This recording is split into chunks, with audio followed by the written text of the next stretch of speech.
Chise is a 15-year-old girl with some extraordinary abilities. Due to her mysterious powers, none of her relatives wants to keep her. In search of a home, Chise agrees to get herself sold in an auction. She's presented in front of hundreds of masked men who intend to buy her. Suddenly, another creature enters the hall. He's a tall man with huge horns and his face is covered in a veil. He walks to the stage and buys Chise for £5 million. He takes her to a strange place surrounded by capsules having mysterious beings. After reaching a room, the mysterious man removes his veil and reveals an inhuman skeleton face. He introduces himself as Elias and calls Chise fortunate to be what she is. Hearing this, she remembers all the sufferings she has faced since her childhood. She's definitely not fortunate. Elias calms her down and hugs her tightly. He doesn't want Chise to look down on herself anymore. While her eyes are closed, she's taken to a totally different land. A beautiful meadow centering a small cottage. Elias tells Chise that they have traveled from Japan to England just in mere seconds. He's not an ordinary person. He's a mage who can do jaw-dropping magic. He takes Chise inside the cottage and gives her a bath. During the bath, she also encounters small fairies called Ariels. Afterward, she's presented with a heart-filling meal by Silver. She's the caretaker of this house. It's been a while since Chise has gotten such treatment. Elias tells her that she will be trained as his apprentice and become a mage too. He feels lucky to get her as she's from a rare race called Sleigh Beggy. A Sleigh Beggy is a person that can see magical beings like fairies and has a continuous supply of magical power. Mages use Sleigh Beggies as a mobile source of power. Besides that, Elias also calls Chise as his family and gives her a rare stone necklace. The word family keeps echoing in her head and she gets a peaceful sleep. One of the Ariels wakes her up and invites Chise for a walk in the forest. The Ariels take her to the depth of the forest and then offer her to join their world. Chise didn't have a family before, but now she has Elias. Therefore, she refuses to leave. Elias comes over in the meantime and takes her back. On the way, he also confesses his desire to make Chise his bride. For the next 2 days, Chise keeps sleeping. When she wakes up, Elias invites her for shopping. He changes his face to a normal human so no one suspects him. They go to a mysterious library that has a hidden workshop in it. There Chise meets Angelica. She's also a mage who designs and constructs different equipment for other mages. At first, she didn't know that Chise is Sleigh Beggy, so Angelica asks her to practice magic. She gives her a crystal and tells Chise to change its form. In a couple of seconds, the crystal changes into a garden of poppy flowers. The amount of power she has leaves Chise herself in shock.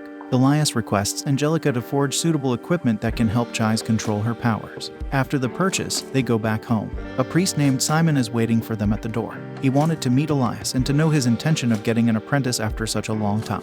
After his departure, Elias takes Chise to another place to show her some flying dragons. Suddenly, a huge silver dragon picks up Chise and takes her into the air. The dragon is guided by a golden-haired rider. He takes Chise to the secret land of dragons. The dragon throws Chise into the water and she gets all wet. Elias follows her too in the form of her shadow. The golden-haired man is the caretaker of the land of dragons. He's also a mage named Lindell, who met Elias 300 years ago. Elias needs to talk about an important matter to Lindell and they leave Chise behind to play with the little dragons. After playing for a while, they gathered around the old dragon named Nevin. He's called the father of the forest. Unfortunately, he has lived enough and his life is about to end. Chise feels sorry for him, but Nevin seems satisfied. Everyone has to leave after taking their part of happiness and sorrows from the world. It reminds Chise of the time she tried to commit suicide. Nevin sees through her thoughts and says that the living should never envy the dead. Then he takes Chise to join his last flight in a dream.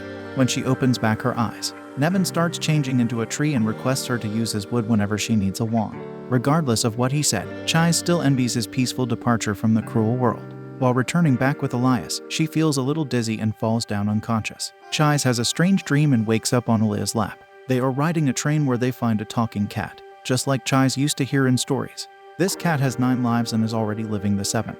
They stop at the kingdom of cats, which is surrounded by numerous other cats, and take Chise and Elias to meet their king. The king is a female cat named Molly. She lives with a young girl whom she calls her owner. The cats need mages to help solve an important case. Elias goes to investigate while Molly takes Chise to the lake. Years ago, there was a man who enjoyed killing cats. He brutally killed several cats till a cat took the position of the king and gathered other cats. They all united to kill that man, but his corrupted soul was left behind. That same soul is trying to emerge once again. Chise is quietly hearing this story when suddenly a person pushes her into the water. There she meets the soul of a girl named Mina. She's the wife of the person who killed the cats. Mina was seriously ill and her loving husband, Matthew, wanted to grant her a new life from the cats. She considers herself the core of this corruption and requests Chise to erase both of them. Elias takes Chise out of the water and gives her the task of cleaning away the corrupted souls. In the night, she dresses up and takes the lantern to walk toward the corrupted souls. Before she can start the magic, she gets captured by a mysterious woman and her master. They are sorcerers named Renfred and Alice. They use science to do magic. Elias reaches there, but the sorcerers accuse him of using Chise as a test subject.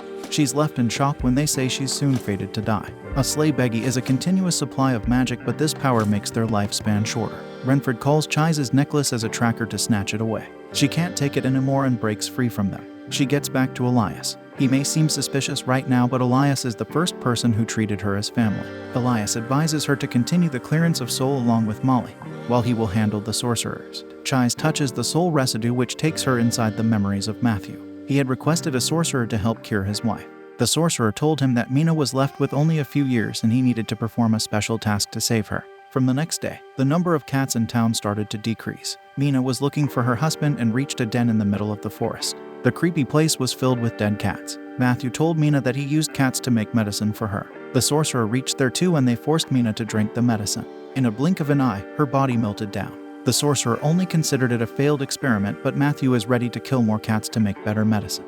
He comes out to kill Mina's pet cat, but it attacks him with several more fellow cats. After getting out of the memories, Chise meets Mina again, who asks to help them get free. The souls have lost their way to their destination and Molly is ready to sacrifice herself to guide them.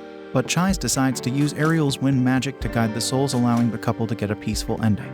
Meanwhile, the sorcerers still believe that Chise will not succeed, but Elias trusts her fully. Suddenly, there's a gust of wind filled with petals and Chise appears carrying Molly. After seeing her success, the sorcerers go away, but Elias is still wondering about Renfred's missing hand. Chise is tired from the event and Elias carries her to their home. On the way, she asks Elias when she will die. He tells her that she can die in 3 years, but he will find a way to delay her death. He wants to live longer with her. He's not a human nor a fairy. He has seen thousands of humans but never understood them.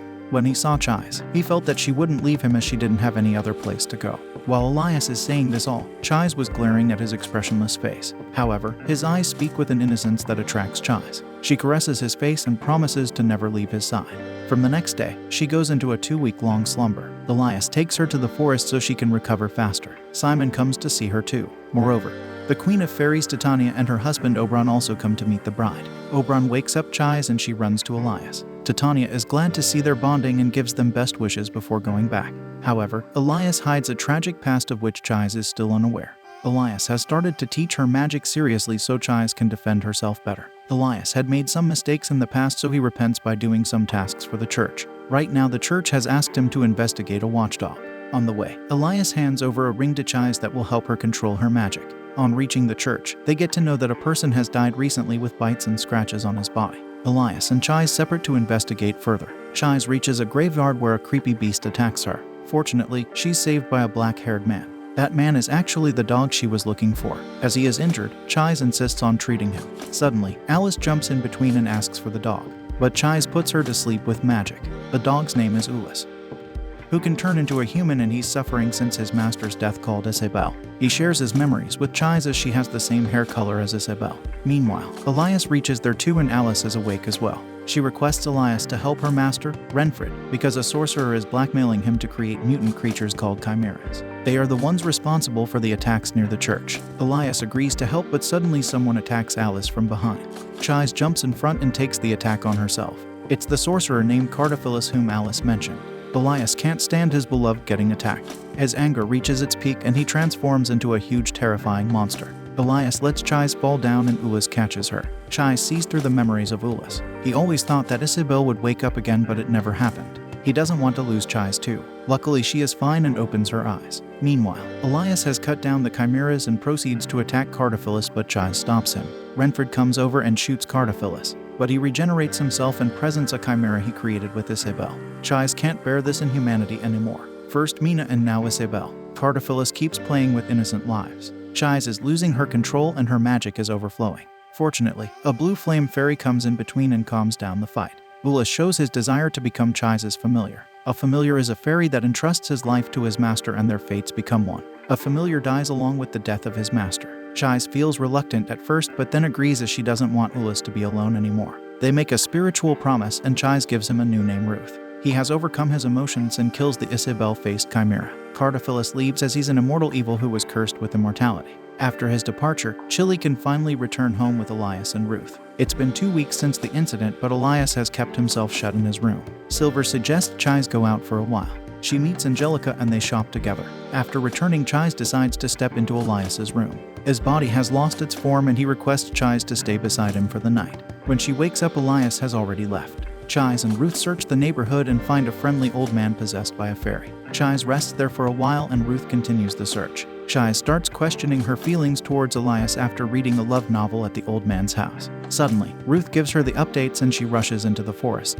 Elias is soaking himself in the lake. Chise wants to know about everything Elias is going through, but he asks for some time to gather his thoughts. Their conversation gets quickly interrupted by a fairy, telling Chise that Lyndall wants her to visit him alone. Chise rides the dragon with Ruth and reaches the land of dragons. Lyndall helps her get wood to make the wand. The night settles and soon, Lyndall wonders why Chise is so attached to a scary being like Elias. Chise tells him her story. Everyone wanted to get rid of her. Her mother committed suicide and her brother and father ran away. Elias was the only person who accepted Chise. Hearing this, Lyndall also decides to tell her his story. Mages like him were born hundreds of years ago, but they didn't know the purpose of their magical powers or the long ages. Lyndall felt depressed from his long life and set out on a journey. While passing through a frozen land, he found Elias, who at the time didn't remember anything about his past, and so Lyndall took him to his master. His master couldn't guess Elias's breed either and decided to give him into Lyndall's custody. They traveled together for years and visited different lands, but once they were running short on food. So Lyndall went to a village house to get food in exchange for healing, but the villagers saw Elias' appearance and accused them of being demons. Lyndall got injured by the villagers and Elias attacked them to save his master. Lyndall managed to stop him and teleported to a different place. When they got back, Elias said that he felt like he had previously eaten humans, but Lyndall suggested that he should forget about it and live his new life. Even after hearing this, Chise is still not scared of Elias and trusts him. The next day, Lyndall cuts her hair to use it to make the wand.